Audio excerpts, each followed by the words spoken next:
I would have laughed if someone told me at age 75 that I would spend 2 months in a nursing home. Life sure knows how to surprise us when we least expect it.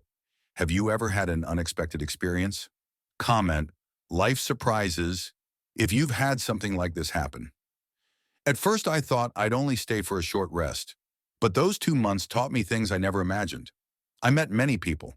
Some had families who visited often, but many were alone. It got me thinking about how important it is to stay connected. Life is all about relationships after all. Please comment, stay connected if you agree. Now I'm going to share 7 lessons I've learned. Lessons everyone should hear, young or old. Because no matter your age now, someday you'll grow older too. Before we dive in, please like this video and subscribe to our channel to support our journey together. The first and perhaps most painful lesson I learned is that loneliness is the hardest part of growing older. You might picture a nursing home as a place focused primarily on medical care, and of course, that's a big part of it. But the biggest struggle, the one that truly weighs on the heart, isn't the physical ailments. It's the profound and pervasive isolation. Imagine spending your days surrounded by people, yet feeling utterly alone. That's the reality for so many here. Many residents haven't had a visitor in months, sometimes even years. Their children are busy with their own lives, careers, and families. Friends may have moved away or sadly passed on.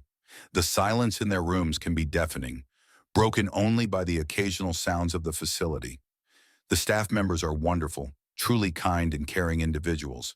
They do their best to provide comfort and companionship, and I'm deeply grateful for their dedication. But they have many residents to care for, and their time is limited. They simply can't replace the deep, irreplaceable connection of family and close friends. The shared jokes, the familiar stories, the simple comfort of knowing someone knows you deeply and truly. Realizing, perhaps too late, that life continues, bustling and vibrant, even without your active participation, is a heavy burden to bear. Looking back, I deeply wish I'd invested more time and energy in building and nurturing those lasting relationships, instead of prioritizing career goals or financial pursuits. It's those loving connections, those shared moments of joy and sorrow, that truly make life worthwhile and give it meaning, especially as we age. Those are the things that sustain us when other things fade away. If this resonates with you, if you've realized the profound importance of connection, type "connection matters" in the comments below. Let's start a conversation about building stronger relationships. Secondly, and this lesson hit me hard, I learned that good health is truly priceless, a treasure that money simply cannot buy. I met a man in the nursing home who had achieved incredible material success in his life. He traveled the world experiencing different cultures and seeing amazing sights. He owned fancy cars, the kind you see in magazines, and lived in grand, spacious houses. He had accumulated all the outward signs of wealth and accomplishment. But now in his later years, his health had deteriorated dramatically. He was completely dependent on others for even the most basic needs. He couldn't move on his own, couldn't eat without assistance, couldn't even perform the simplest daily tasks that most of us take for granted. All that wealth, all those possessions, were utterly meaningless because his body wouldn't cooperate. He was trapped, a prisoner in his own failing physical form. It was a stark and sobering realization. Money can buy comfort, it can buy experiences, it can buy things, but it cannot buy back good health once it's gone. There's no magic potion, no expensive treatment that can guarantee a return to vitality once the body begins to decline significantly. If I could go back in time, if I could change one single thing, I would have prioritized taking far better care of my own health. I would have made exercise a regular, non-negotiable part of my life. I would have paid much closer attention to my diet, choosing nourishing foods over convenience. And perhaps most importantly, I would have actively managed stress, understanding its corrosive effects on both body and mind. Because truly, without your health, all the wealth in the world means absolutely nothing. You can't enjoy life's pleasures if you're constantly battling illness or limitation. Third, happiness truly comes from simple things. And this is a lesson that brought me immense peace. I learned that true, lasting happiness comes not from grand gestures or extraordinary events, but from the simple things, the everyday moments that we often overlook. I met a wonderful woman in the nursing home, 85 years old, and she had the most radiant smile, a genuine warmth that lit up the room. I was struck by her positive spirit, especially given the circumstances. One day, I finally asked her the secret to her happiness. Her answer was so simple, yet so profound. She said, "I don't dwell on what I've lost. I focus on being thankful for what I still have." It was a powerful moment of clarity for me. She wasn't focused on limitations or regrets. She was actively choosing to appreciate the blessings that remain. And those blessings, I realized, are often found in the smallest of things. It's the warmth of a genuine, heartfelt conversation with another person. It's the comforting ritual of a warm cup of tea in the morning, or the simple pleasure of feeling the sunshine on your face on a beautiful day. It's the sound of laughter, the sight of a blooming flower, the taste of a favorite treat. We spend so much of our lives chasing after some elusive, distant form of happiness, the next big achievement, the next vacation, the next material possession. But what I learned from this wise woman is that happiness isn't out there somewhere. It's right here, right now, in the ordinary everyday moments. It's about cultivating an attitude of gratitude, of noticing and appreciating the small joys that surround us all the time. Stop searching for happiness in faraway places, in grand ambitions. It's been here all along, waiting to be discovered in the little things. Embrace them. Lesson 4, the freedom of forgiveness. I learned that forgiving others is really about freeing yourself. I saw many people in the nursing home holding on to anger. Anger at their children, friends, even people who had passed away. It seemed the angriest people were the ones hurting the most. They weren't harming their enemies, they were carrying the pain themselves.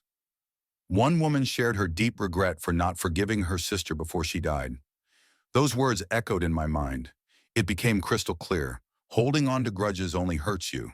So I chose to forgive, not because the other person deserved it, but because I deserved peace. Letting go of that bitterness felt like dropping heavy stones I'd been carrying for years. It was incredibly freeing and relieving. Don't forgive someone today to make peace with them. Do it for yourself. At the end of life, pride doesn't matter. Peace does. Have you experienced the power of forgiveness? Share your thoughts by typing "forgiveness freeze" in the comments. Fifth, things we buy lose their value over time. I had closets overflowing with clothes, rooms furnished with pieces I'd carefully selected, and countless other belongings I'd collected over the years, thinking they added value to my life. Now here I am, in a small, simple room in the nursing home. I have just a few essential belongings with me, the bare necessities. And you know what? I hardly miss any of those old possessions. The things I thought were so important, the things I worked so hard to acquire, have faded in significance. It's a powerful lesson in perspective.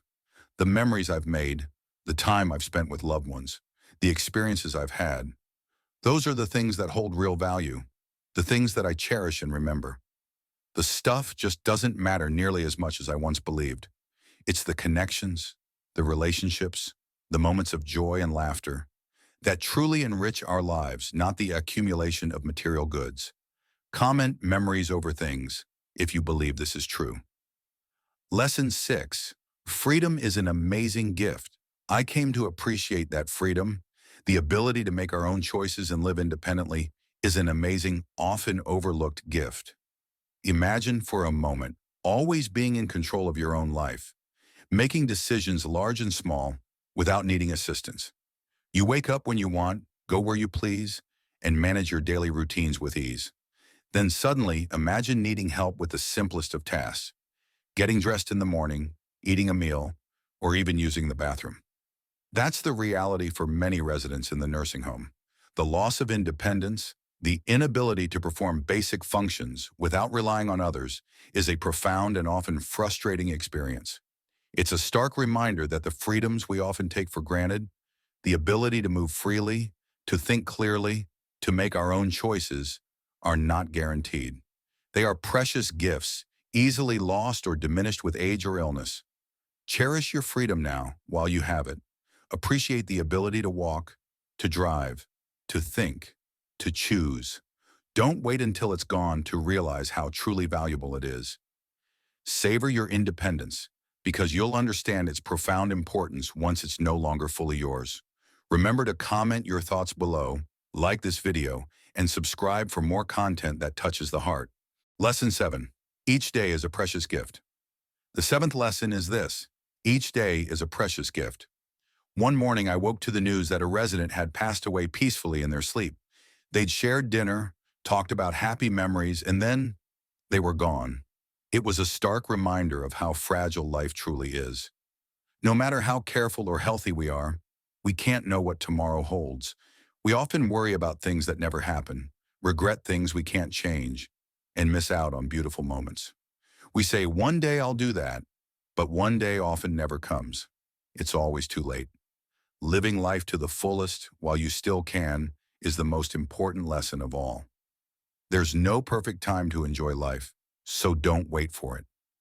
Do it now. Tell the people you love how much they mean to you. Make memories instead of waiting. If today were your last, make the most of it, because when the time comes, you'll only regret the moments you didn't seize, the love you didn't share. What are you grateful for today? Comment below with "grateful today" and share one thing. Even though my stay was just 2 months, the lessons were profound. Life isn't about the number of years we accumulate. It's about how we live each moment. Everyday occurrences and significant events shape our time. In the nursing home, some people have no regrets because they lived fully, loved deeply, and found peace. But others wish they'd lived differently, chosen another path.